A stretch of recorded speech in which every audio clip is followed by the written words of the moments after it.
Hello everyone and welcome to the Senior Art Podcast. I'm your host Ross Baxter, and today we've got an awesome guest for you guys. We've got John Griffiths, a Senior Environment Artist. Hi John, how's it going? Hi Ross, yeah, really well, thank you. How are you? I'm good. Thank you so much for coming on. We've got a lot to talk about today, so let's get straight into it. Brilliant. So when it comes to the Senior Art Podcast, obviously we always break it down to a few different subjects. We always obviously talk about the artists themselves. So today we'll be talking about John's background as an artist, and basically how he got to where he is today, and then we'll bring in our main topic of student education and basically talk about like the do's and don'ts and how to make it, I guess, a wee bit more easier for students. So I guess the big thing we'll start off with, John, is just tell us a wee bit about yourself. How did you become an artist, or just like where are you working now and so forth? Just tell us a wee bit about yourself. Okay, so I've been in the industry for about 10 years now. Oh, okay, awesome. Yeah, quite a long time. And excuse me, I did a BA first in communications and new media, so whatever that meant. And that was back in 2004. And then I learned a lot about web design and Flash animation, and Flash animation is kind of what I kind of clung to. That all came to an end and in 2007, and then I had a kind of a year of freelancing, and I didn't really enjoy it because I didn't have a fixed job, and it was mainly doing web design, which I really hated. Right. So then I was like, well, from my childhood, I was like, I really want to work in games. How can I work in games now? How can I do it? And I got accepted onto the Masters in 3D Computer Animation at Bournemouth University in 2008. And that was the turning point for me, from going from what I was doing previously to 3D. Okay. And it was great because it was like a year fast tracked, and everyone who was there wanted to be there, and it was just awesome. And then, excuse me, after that, I moved back home, and it took me 3 months, but eventually I ended up doing some unpaid work experience, 2 weeks worth, at this studio called Red Star 3D in Sheffield. Awesome. And at the time, I was applying for junior roles, but no one would give me a position because I didn't have any experience, because the junior role required 1 year's experience. So I was caught in this loop of, I need experience, but I don't have experience. So how do I get in? It's always been sorry to cut you off there. It's always been a really, I think it's been a situation for a lot of people when it comes to getting a job. It's always been that like you said, catch-22 of obviously you need the portfolio and so forth, but they always bring that concept, that the idea of experience and so forth, and it's so important as well. So it's like I completely understand where you're coming from. Yeah, and it was hard, but basically, I sent my stuff to them and had a chat. I went in for a chat, and they said, "Look, there's no job." And I said, "That's fine. I just need your name on my CV so that I can then go and apply for another job, saying I had some experience." Anyway, so I did 2 weeks there. I think it was like 2.5 weeks in the end, because it was like right before Christmas. Was that for environment art? Sort of. So basically my role when I was doing work experience was baking animation from one program into another. So they were animated in Softimage XSI and baking into Lightwave 3D. So to any students out there, I've just mentioned 2 pieces of software which don't really exist anymore. That's the crazy thing, is that there's so many softwares these days, and like that's another topic we'll probably talk about as well today, is like, because there's so many of them, is like, where do you start? Yeah, of course. Obviously carrying on with your journey, so like after Red Star 3D, what happens after that? Well, I mean, when I even though they said there was no job, they offered me one. They created one for me. Oh, that's great. Okay. So it was kind of like, yes, it was unpaid, but if you can prove yourself and, they like you and you like them, then I suppose I was very lucky. And then, I started off, it was only a small studio, but I started off as just an artist, and I became the head of assets. So I was in charge of our modeling pipeline, I suppose. Hmm. And I mainly focused on environments and prop works, and then we had a couple of others who did characters. And it was a really great experience, and it was all peachy. I was there for 4.5 years, and in the end, yeah, So you really enjoyed it. That's good.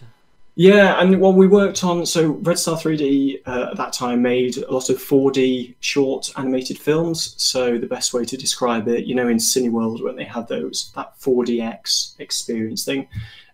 So we did films not for Cineworld but for attractions around the world, which kind of had auditoriums specific set up, for that kind of thing. Definitely. So I worked on, I think, 13 short films with them, and each one took about 6 or 8 months. So it was quite a fast turnaround, but it also meant that I learned quite a lot as well. Was when you were working at Red Star 3D, was that when you were like, because I've seen through your ArtStation and stuff when it comes to like the films and the games you've worked on and stuff, was like Dino Safari, like the Lego series, was that a part of Red Star, or was that something different?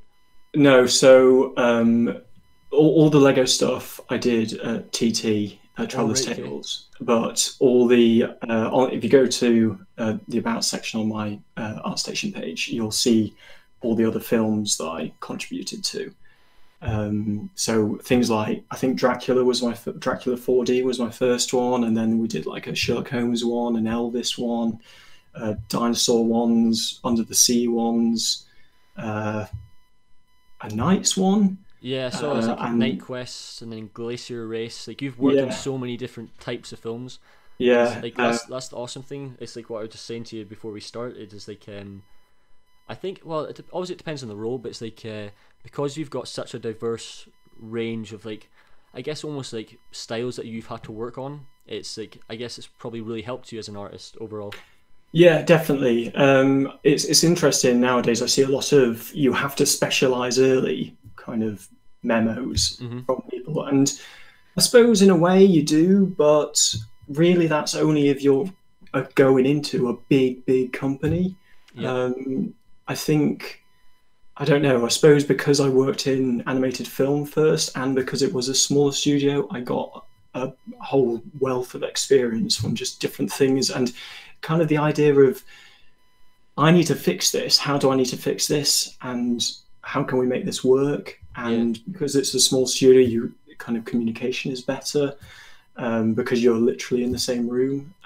Like that's like when you're saying obviously about the communication and so forth, it's like, for example, one of my friends, he works down in Leeds, and basically it's like, since they're a smaller studio, they have it depends on what you are as a person, but they have the privilege obviously of working on a vast range of different things. Like it's not just like asset art, it's not just environment art.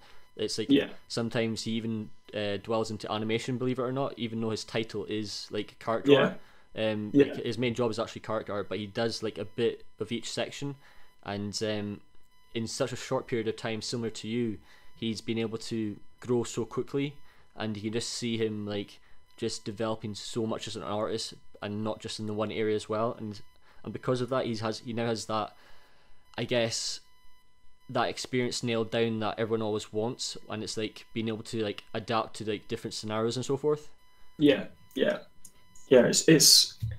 It's super handy when you get experience like that. I think the way I am now so I set up workflows and test pipeline stuff, and even just mentoring people and doing the whole stream stuff. I think that's kind of all stemmed from that first job, where I was in this position where you have to think on your feet more, and you have to adapt to the situation and solve it, and it's great. Awesome. So basically, we did like I said, like modeling, texturing. We did I see, because of the work experience, the baking animation. So I kept doing that role for the whole time I was there. Oh right, gee whiz. Right, so you'll be a master of that then. Okay, it's not a fun job, but that's kind of the idea of, they tasked me to do it, expecting me not to be able to do it, and then I did it, but I also did a good job. Brilliant. It's kind of like that really played in my favour, and then I suppose that's why that particular particular role kind of stayed with me. But then we did, set dressing and just all this other stuff as well. So you were able to obviously like do other areas. It wasn't just like just that one area. Oh yeah. So it was like a whole range, and then it was just kind of making sure assets moving through the pipeline as they should do. Have animators got what they need? Are things rigged as they should be? And then when it goes through to lighting and rendering, have they got everything? Are textures missing? All that stuff. Just kind of being on top of all of it, really. Anyway, so I was there 4.5 years, and then eventually I was made redundant. And I think it was really kind of hard at the time. But in the end, I managed to, I think that my last day at Red Star, and then I had the weekend, and then I started, I got an offer for a new job, and that was at Traveller's Tales. Is that Fusion? Fusion. So I was at Fusion, yeah. Okay. Because there's 2 studios, and not people don't really know about that. So there's TT Games, and that's in Knutsford, and TT Fusion, that's in Wilmslow. They've got other studios as well, but. So you've literally So you've travelled around quite a bit then. Well, not really. So Red Star was in Sheffield, and I grew up in the Peak District. Right. And then Traveller's Tales. They're in Fusion and Games were in just south of Manchester. And now you're in Manchester, aren't you? Yeah. Yeah, now I'm in Manchester. Awesome. So I got a job at Traveller's Tales, and I kind of got in through the side door because someone who was doing work experience at Red Star a couple of years before this point, he went on to TT Games, and then when I was putting out on Twitter that I was looking for a job, he said, "Hey, we've got positions opening." So I was kind of like, "Oh, great! Well, I need a job, so we'll put an application in." That always makes it so much better. That's good to hear. It's things I'm sure we'll talk about in later on, but it's kind of like having a network and then expanding the network. Definitely. And then it's kind of like you're networking not just because you need a job, but also to find like-minded people. Exactly. And then it comes back round in a couple of or X amount of time, and then suddenly you're like, oh, we've got jobs going here, and because we know each other and we get on, I'm sure you'll get on with these people. So, and you're all right, you're good. Yeah. It's kind of like it works. I don't know. It just plays out really well. That's the thing. Is like obviously, I'm not sure what you say when it comes to this question, but like a lot of people still say it, but the industry is so small. Yes. In terms of like how easily your name can get passed around. Because like a lot of people I don't think realize that obviously there's these recruiters out there that possibly have like their list of artists that they possibly like would be interested in hiring and so forth, and obviously that being a nice person helps and goes such a long way. And obviously like you're saying about connection base and so forth, things branch out, and you want to branch things out in a good way and making sure that you're making the right connections. And like John said, that's obviously one of the main things we'll be talking about when we talk about student education, and we'll summarise everything as a whole there, basically. But after Fusion, so at Fusion I was just an environment artist, so I didn't have any roles in pipeline or workflow or anything like that. That was kind of already existed, and I just kind of slotted into it. So I was a bit daunted at first because I'd obviously done film for 4.5 years, animated film, and then now I was doing games, and my lead at the time was really good about it and helped me out where he could. But yeah, I was just an environment artist, and I just did Lego video games. So I think I did 5 games while I was there. So I slotted onto Jurassic World, and then we did Star Wars, and then I think some kind of, was it Lego Batman the movie tie-in into Dimensions? And that's awesome. That's incredible. And then I did Ninjago, and then The Incredibles, which just came out in July. Came out 6 months ago. You did that as well, right? Okay, yeah. I didn't know that. Okay, that's amazing. Awesome. More content, I like it. And then so basically, when I started working at TT, so after about a year or 2 years, something like that, I was kind of at this point where things like Substance Painter and Designer were beginning to really take off, and we were working that into our pipeline. But I kind of thought, I don't want to be caught in a situation again where I was with Red Star. So what I didn't say before was, when I was putting my portfolio out, when I was made redundant, I realized that all my work was the company's work, which isn't a bad thing. And in my show reel, I do say what I actually worked on in those shots. But I was suddenly very aware that I didn't have any of my own personal work. So I I said to myself, I'm not going to be caught in this situation again where I have to rely on the company's work for my portfolio. I want to be able to stand up on my own 2 feet and say, look, I do this at work, but I can also do this on my own. So kind of up in the employability game. So fast forward so that was 2 years ago, and that's kind of when I started streaming as well. And I'm sure we'll talk about this later as well. So then up to when was it? May? May, around that May. I was offered this job, which I took, and that's where I work now, at this company called Evidential, and they're kind of like what they do is the electronic presentation of evidence, and so they work with I suppose barristers and that kind of thing I'm sure they get data from kind of forensics people, and then transform that into ways that makes it easier for the jury to work out what's happened. So that's kind of like, I've massively summarized that, but that's what the company does. But the reason I'm employed there is because they're creating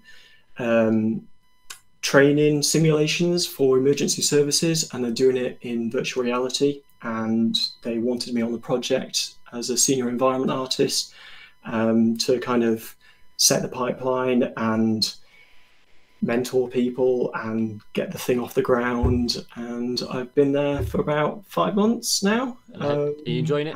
Going well? Yeah, definitely. It's great. And it's, it's really interesting. I've been exposed to the world of forensics, and I would have never had this opportunity if I didn't take this job. So it's really kind of interesting from that side of things as well. Are you able to, I take it, obviously it's completely different when it comes to films and games, but in regards to are you able to use certain things on your portfolio at all, to show what you've done, or is it kind of a bit more strict? I think with a lot of other studios, it might. I spoke about it in my interview, and what it will come down to is saying, I want to show this, this, and this. Are you okay with me to show this, this, and this? Yeah. And if they say no, then it's a no, and if they say yes, then it's a yes. And I suppose right now I have no need to. Well, I'm still working on it, so at the moment it's very much work in progress.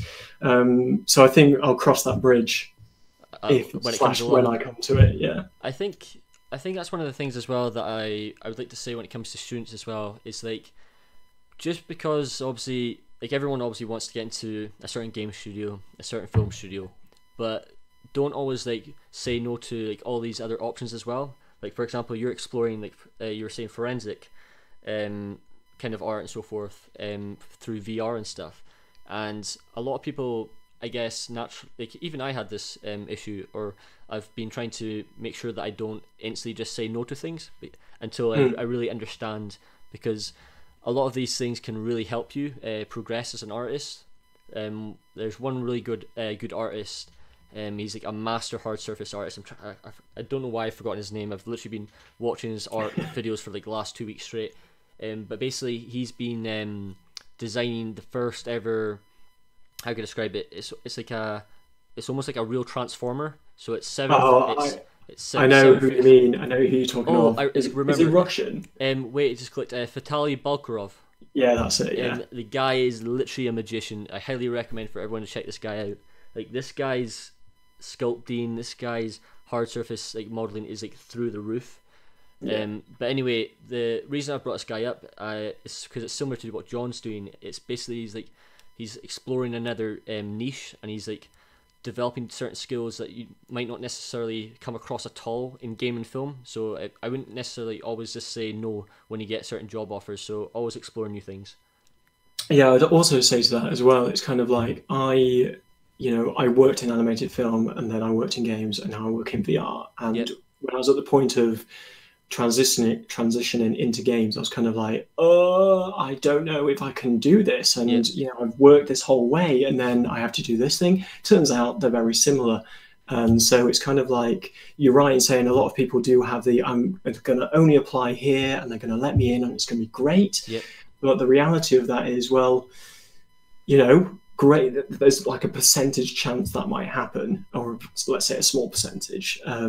But you should kind of just, like you say, be open to offers. And, what if say you want to work in games first, but you get, 5 offers from film, then work in film, learn something new that you can bring to games. Because it's interesting, it's kind of like games nowadays are very much, they're almost like film, cinematic. Yeah. Depending on what you're playing, but kind of the big heavy hitters generally have, these lovely composed shots, and it's almost like you're watching a film sometimes. Definitely. And that's because they've got people who have probably got more of a filmic background who can deliver those kind of shots. And so it's kind of like, yes, you can kind of do the modeling, the texturing, all the workflows and stuff, but what is it else that you're bringing? That's something that I always try and look for when people apply, because I know it's that extra bit more that you're going to contribute, that you're going to care about, and that's what's going to make the product better. Definitely, because when it comes to art, obviously, naturally, we always like to be in our comfort zone in a way, especially obviously when it comes to personal work. Yeah, but definitely. Obviously, for example, everyone who's listening to the podcast right now, please go check out John's stream. So John does streaming on Twitch. He's currently going through the ArtStation challenges. He's already done one before, and it was actually his art piece before, which is part of the Beyond Human ArtStation challenge. Which was it last year you did it, or was it this year? Yeah, last summer. And basically, what John's done, personally, I think it's very rare. I've not seen many artists literally give out every almost knowledge that he does. He's got I think it's 36 videos on his on this one series on this Beyond Human concept piece that he's gone through and recreated and captured in 3D, and I believe he's done it in Unreal. But make sure to go follow this guy, join his stream, and check out his artwork. And obviously, carrying on what we were talking about there about being open and stuff. That's another topic I want to talk about when it comes to just student education as a whole. I guess we can maybe start tailoring in the questions that I was asking you, John. Yeah, sure. So we can bring in just the main discussion. So we'll start off with how you got on at university and so forth, and your thoughts and so forth. And sure. I think the best question to start off with is, what do you wish you learned when you were studying at university? So just before I answer, I'm just going to put a disclaimer alert. I went to university 10 years ago and I did a master's in 3D. I'm sure courses have changed since then, but I can't really comment specifically on those courses because I didn't go on a game-specific course. Exactly. So yeah, please take the information with a pinch of salt. Yeah. I completely understand. At the end of the day, this podcast is designed to just help pretty much anyone who's listening, who's a teacher, or anyone who's in the industry, students and so forth who are wanting to become an artist. How can we make things easier, and how to make the path for students more cleaner overall as artists? Yeah. So what did I wish I learned? Well, so for me, I didn't have any previous knowledge of 3D, and that's so really in terms of what I'd wish I learned, not very much, because I learned everything that I kind of wanted to. Okay. The only, I think, having kind of written some notes on these questions, I kind of thought, well, it would have been good to learn more ZBrush back then. I dabble in it now, and I can get to where I need to go in it, but I I think if I knew just a bit more about it, then that would have helped. But I'm I think, same on that one. and then other time. So to link back to kind of present day, ZBrush at the time is probably equivalent to, well, ZBrush now, and also the Substance packages. You know, having that time to invest in those kind of trickier programs, you know, would have been really beneficial. But you know, for me at the time, I went from not knowing any 3D to knowing 3D, and that was enough for me. That's why I went. Like, that's the thing when I've realised, because obviously there's the big question that I'm going to be asking, literally, well, there's one main question I'll be asking right at the end, and so far everyone who came on the podcast has said the same thing. I'm pretty sure you're going to say the same thing as well. But when it comes to obviously software and stuff, there's always this, I guess, debate in regards to what should I use. I would say 5 years ago, literally everyone would say use Maya, use Maya, use Maya.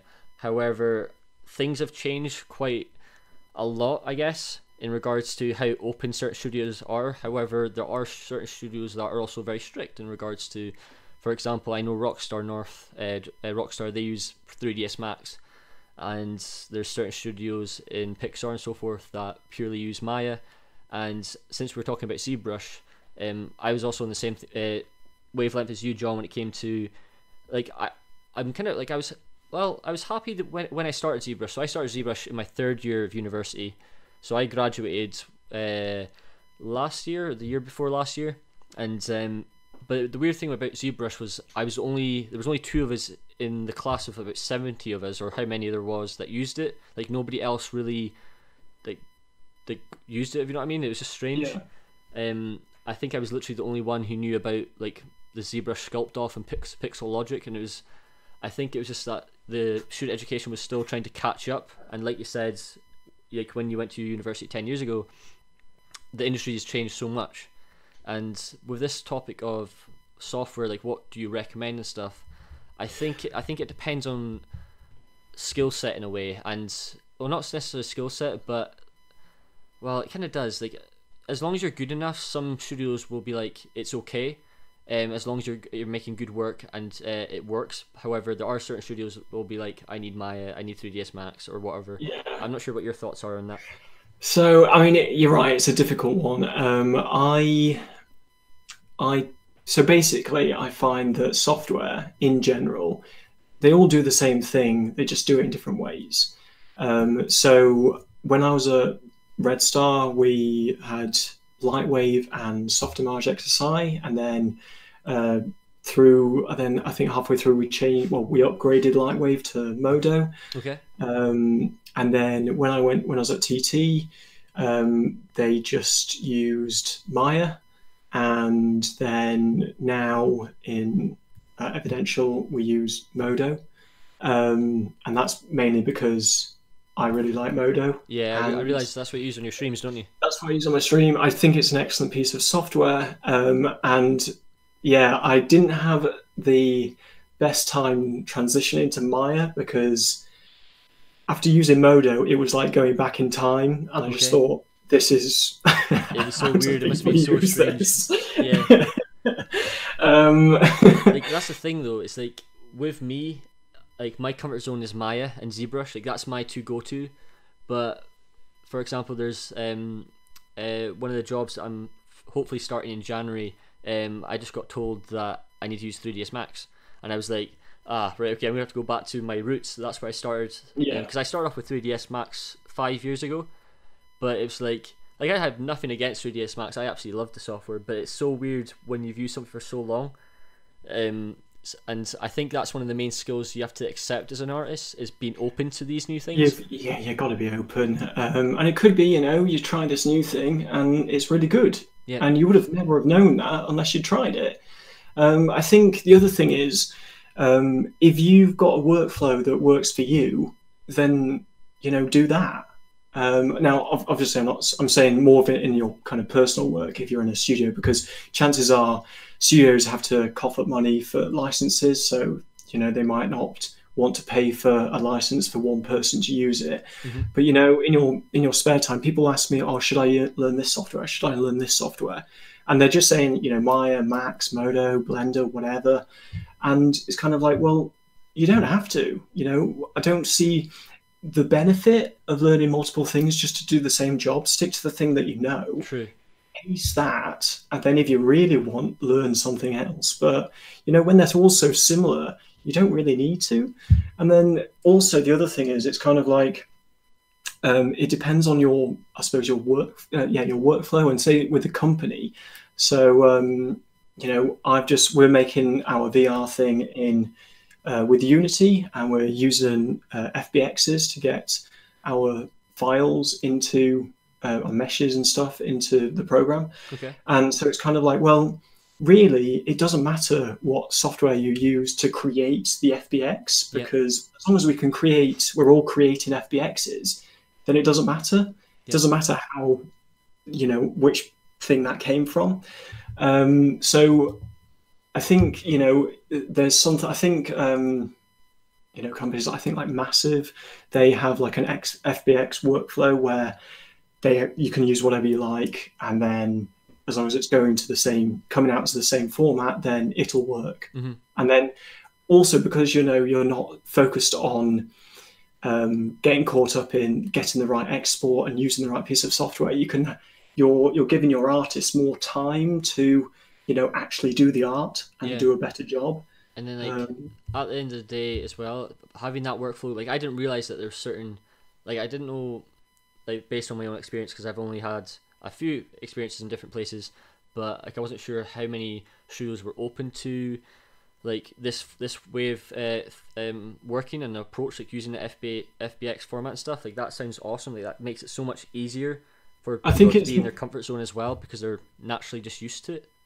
Yeah, and I think it's probably more of a newer kind of model of doing things. Yeah. But in a way, it does tie into kind of what students are doing in courses, because I'm sure they still have to export stuff as, you know, FBX to get them into Unity or Unreal or whatever they're using. I guess that you're going to, when you're at university or however you're studying, you're going to be using the software that the instructor is using. So you haven't really got a choice, because I think I was talking to someone recently at a college about this, and it's kind of like, I would love people to use Modo more at university, because it's so easy to use.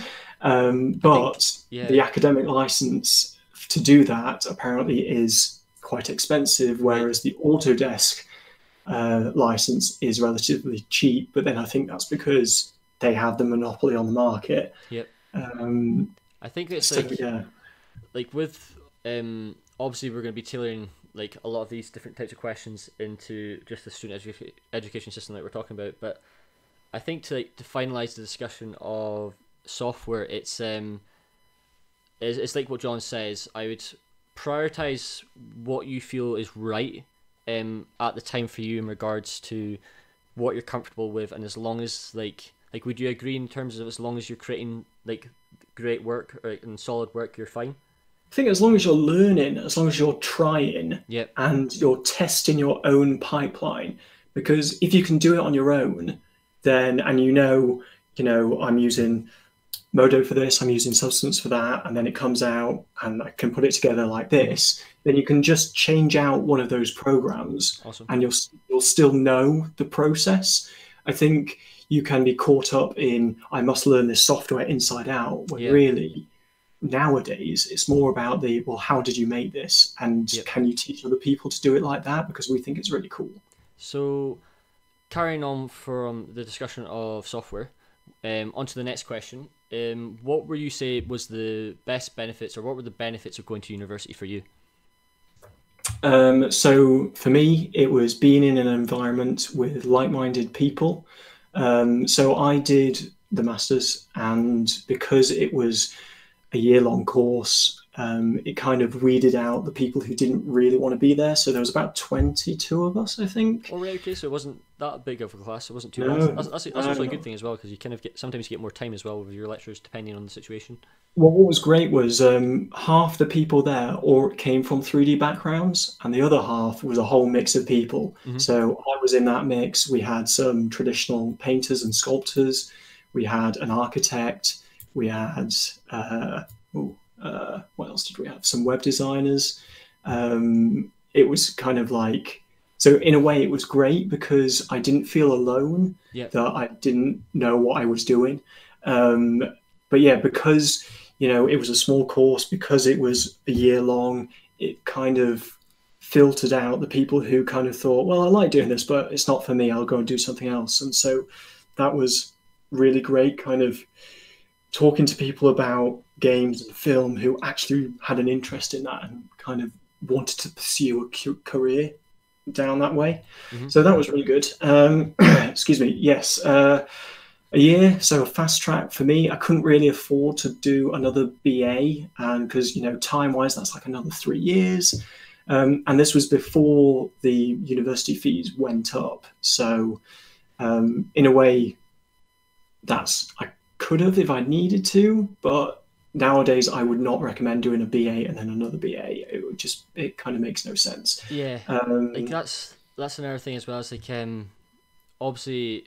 When it comes to the idea of education, I think this is obviously going to tailor into the next question, which is like, would you recommend students going to uni or doing online stuff? But before we get to that like major question, when it comes to, I guess, the idea of like doing masters and so forth, would you say it's like obviously it benefited you and obviously you got to do the main thing that you wanted to do, so it's obviously great for you in that case and stuff. But for me personally, I always felt that as long as I had, like you said, that you were able to be surrounded by the right people, so you were able to develop those connection bases, and then once you finished your BA, you were able to obviously go into the industry and so forth. But do you do you recommend masters, or like would you say just stick with like the normal degree in terms of like today's I guess system in today's industry? So I didn't look at the course as a master's. I saw it as, this will get me to where I need to go. Okay. The reason why it was a master's, so kind of academically it was the next one up, so that helps. But I didn't kind of it's kind of that thing of, you go to university, you get your BA, and you're like, hey, I've got this piece of paper that says I'm really awesome. And then, how much help is that in this industry? That's the thing. Is there's such a huge debate around it, which makes it so, like, this is one of the main discussions I've had on all my podcasts so far, and it's the reason why I do the podcast, because I want to obviously support the system to make it grow and make it easier for students to head in the right direction. But it's like, because there's this sort of like almost 90%, or maybe, I know this may sound extremely high, but it's like you're on a balancing piece of string or whatever you want to call it, and it's like people are like, we only care about your portfolio, whereas your degree doesn't really mean much. But then again, the degree shows that you've clearly worked, and it shows that you can like aim for the right standards, if you know what I mean. So it's one of those weird situations, like you're learning the right mentality through teaching, which you technically, you just have to have it. Like, you need to learn how to have the right mindset, how to work with people, and obviously going to university, this is one of the great things. And it's like you said about being around the right people and being able to communicate with the right people as well. And I assume when you were at university, by having this variation, like you said, it helped you tremendously, and I assume it also helped when it came to future job offers as well. So I've only, I suppose, recently been cashing in on kind of my network as such, and that's kind of through stuff that I started going to game conferences and EGX and doing careers advice stuff, and just doing portfolio reviews and that kind of thing. And when I was in at Red Star, I was, a lot of my friends work in the film industry still. So kind of seeing them progressing up their career ladders in film, and going to watch films that they'd actually, their names in the credits, and going, oh my God, they worked on that. That's so awesome. That's amazing. Oh, sweet. But yeah, because I suppose I was in animated film and not kind of VFX film. So I was kind of away from that, but then so for me, more recently, I've been involved with BAFTA Games crew, and that's kind of opened my network up completely. And then that's given me confidence to go to these events and, kind of do it more, I suppose, not on my own terms, but in my industry. I see what you mean. Sorry, go on. Well, sorry, I didn't mean to cut you off. It's fine. I think it's like, because I know where you're coming from, because it's like, I didn't personally come across this myself. Like, I always kind of knew exactly where I wanted to go in regards to, like, I've always kind of wanted to stick in the same thing, which is film. But I've definitely seen it, like I said right at the start, with your portfolio. Like, if you see how different, like, the different types of work you've worked on, and then is it almost like a Chinese environment you're working on at the moment on your stream? It's like like a Japanese yokai graveyard, I think it is. And it's like the idea of like realism, like your piece is looking really realistic, and then obviously if you compare it to like what you've done with Lego and so forth, and all the other animations and so forth you've done, it's like you've shown that variety like we were discussing. Yeah. Thanks. It's like, it feels good when people think I'm doing good. But it's slowly killing me, this piece. But that's the thing. I think a lot of artists have to get out of this almost idea that we're not allowed to praise yourself, like, because we as artists we constantly judge ourselves in terms of, oh, how good is my art compared to this person and so forth.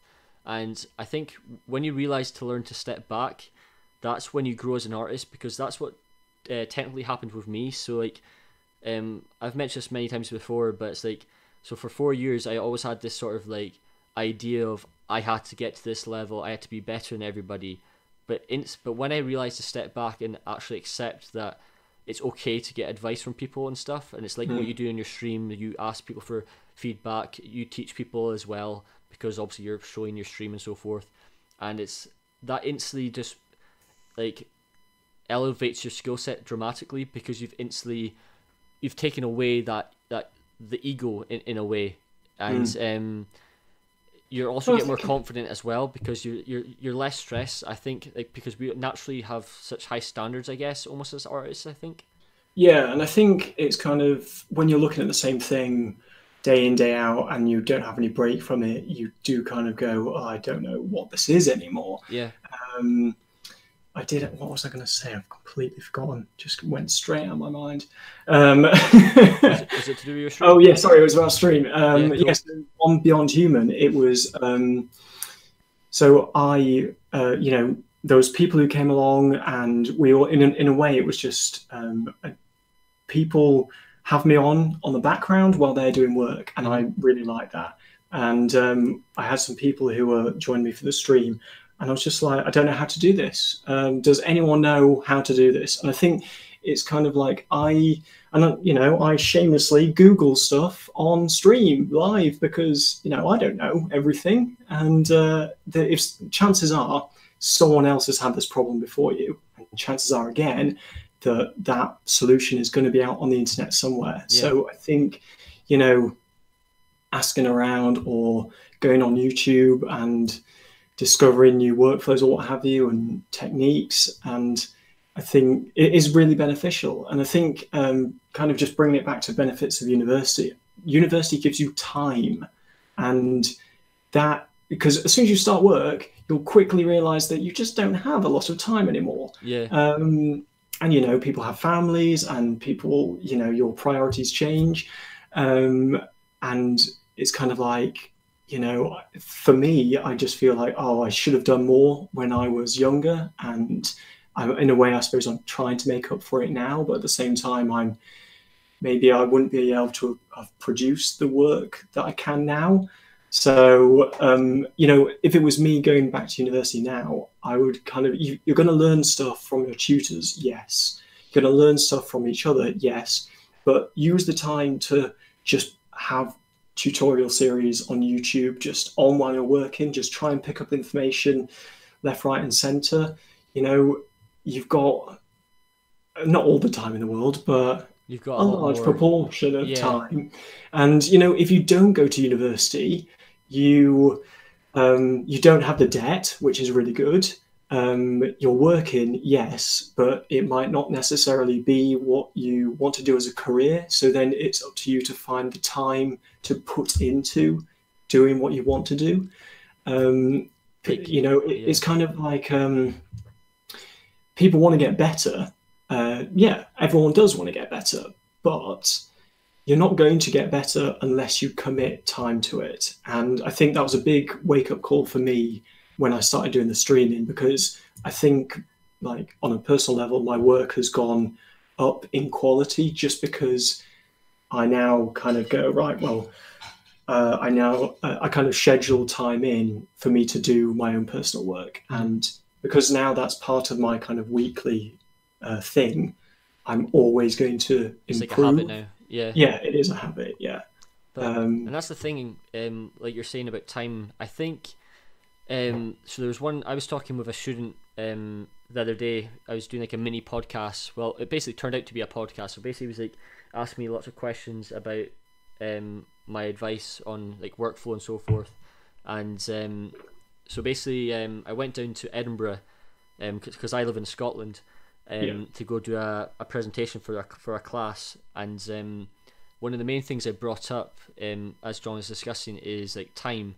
But a lot of people, I guess, when it comes to the concept of time, I guess it's like time is your main thing to get ahead of everyone else, because I think everyone always thinks that hours dictates quality, and this was a problem I fell into when it came to overall productivity. Just because you're doing a lot of hours, it doesn't mean that you're necessarily progressing in the right way. But that's when it comes to like working methodically and being as smart as you can, because you have this this is like obviously you've left home or wherever you are. Maybe you are at home, but you're at university. But those 4 years, 4 years is a long time, but it's also a short time. It depends on how you take it and how you approach it. But if you work really smart and trying to pinpoint the exact things that you need to learn, and I guess that's the thing when it comes to this podcast is, for example, environment artists. It depends on what you would say, John. But if I had to say what to work on is, if like for example, if written like say like dissertations and stuff wasn't a thing, I would literally just be like focus on like your hard surface modeling.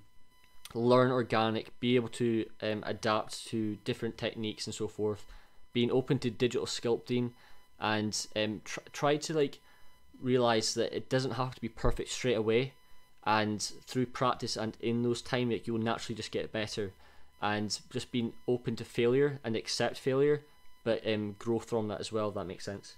Yeah, I think it's kind of like you think, oh, I'm gonna make this, I don't know, prop of some description, and it's gonna be first time it's gonna be amazing, and then when people start it and they go, oh, this is a lot harder than I thought, and I'm not sure if I want to put the time in, I'm not sure if I can be bothered, and why isn't it working first time? And it's kind of like, well, you've got the time there to try different things, like you say, don't be afraid of failing. I wish I'd kind of failed a bit more, I suppose. Yeah.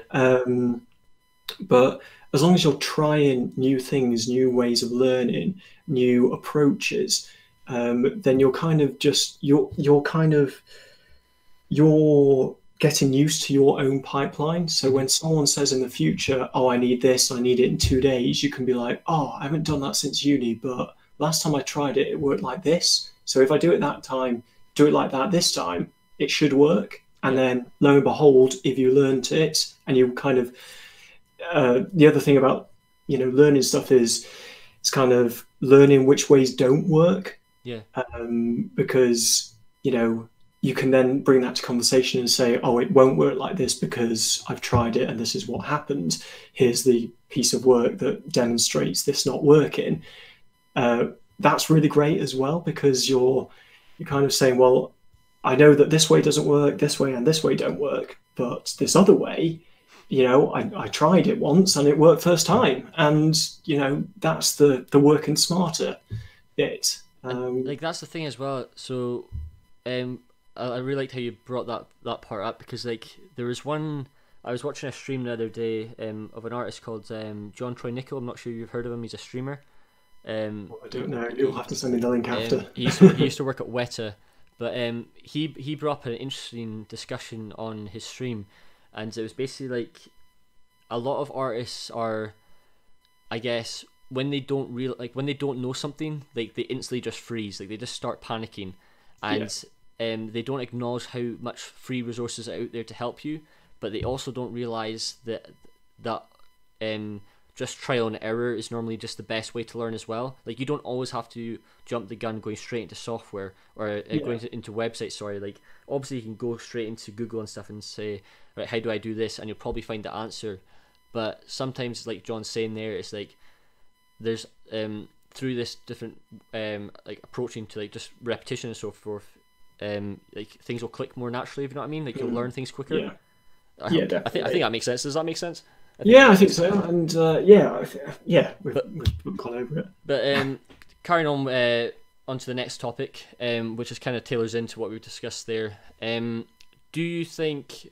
I know this is going to be hard since obviously you graduated 10 years ago, but we can link both of our experiences together. Would you say university teaches you on how to be ready for the industry?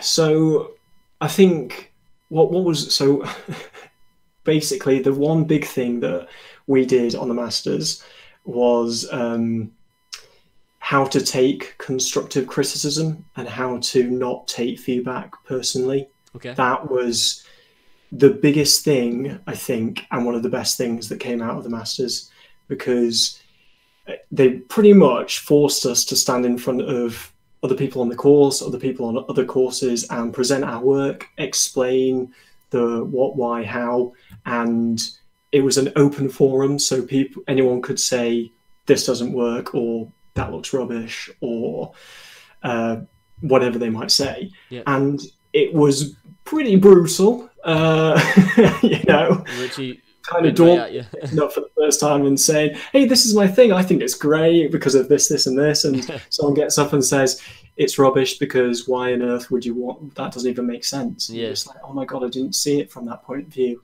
And then suddenly your dreams just crumble. Just get shattered instantly. Honesty of the industry. They were so I think because it was more tailored, I think, for the VFX industry, and because they kind of have dailies, and so you'd have the artists who worked in it on that shot and the lead, and then the art director and whoever.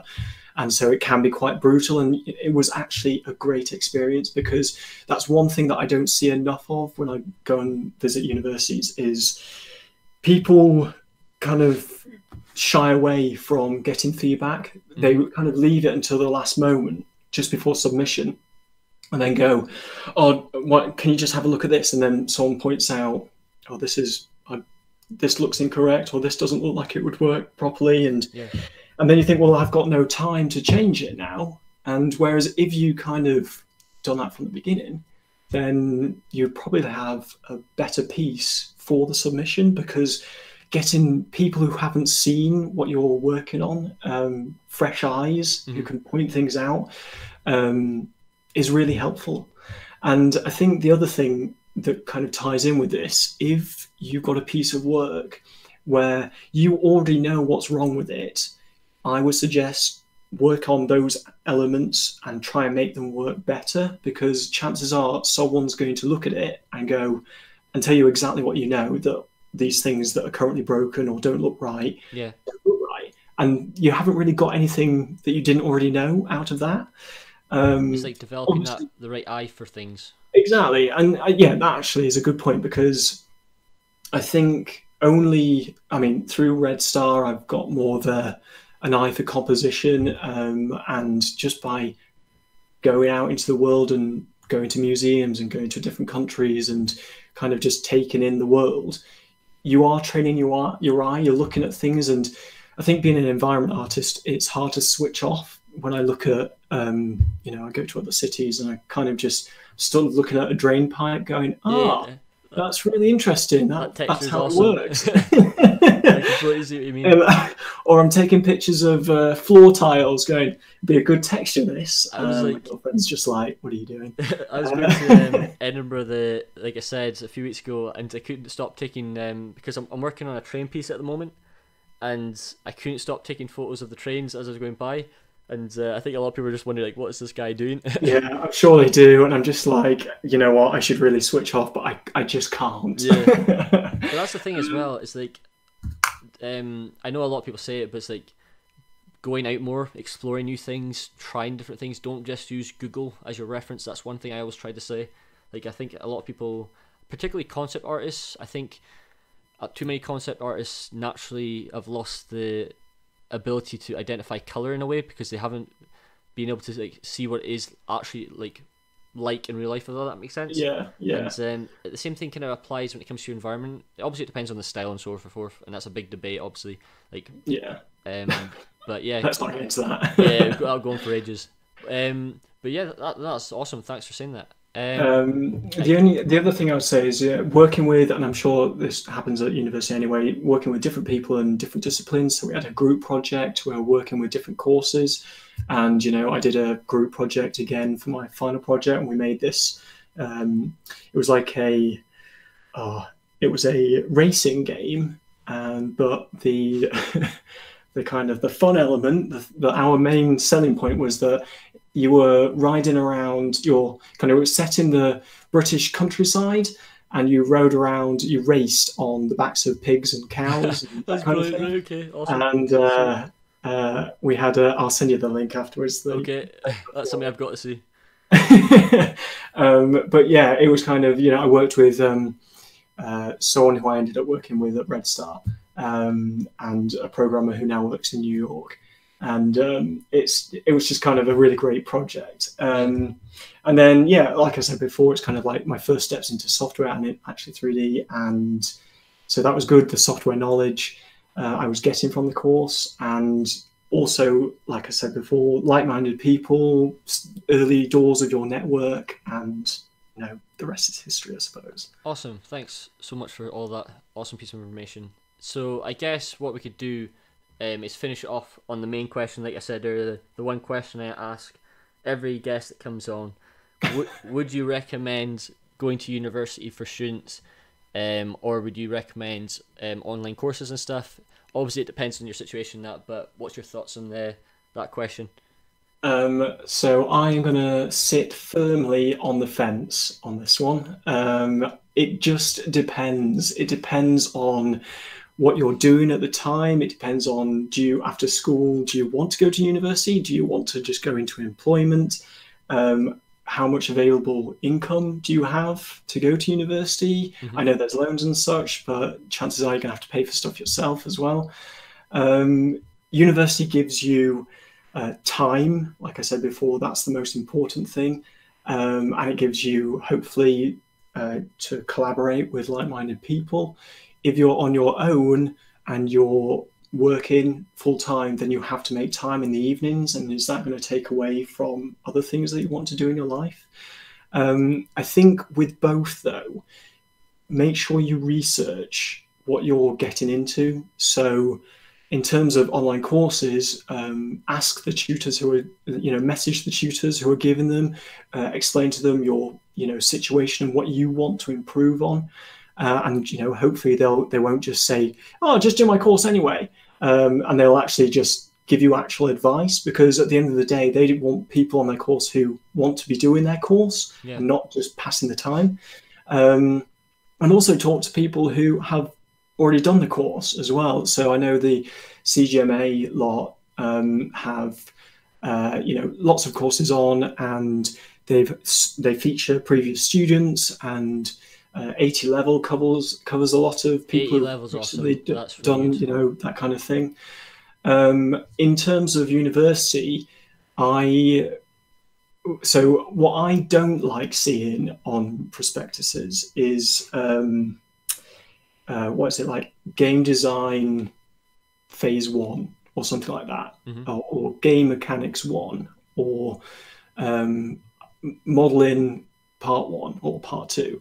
It very kind of generic titles. Okay. Because for me, and this is me kind of looking back, I'm kind of like, well, what does that mean? Does that mean that the tutor's going to stand at the front and say, this is what a first-person shooter is, this is what an RPG is?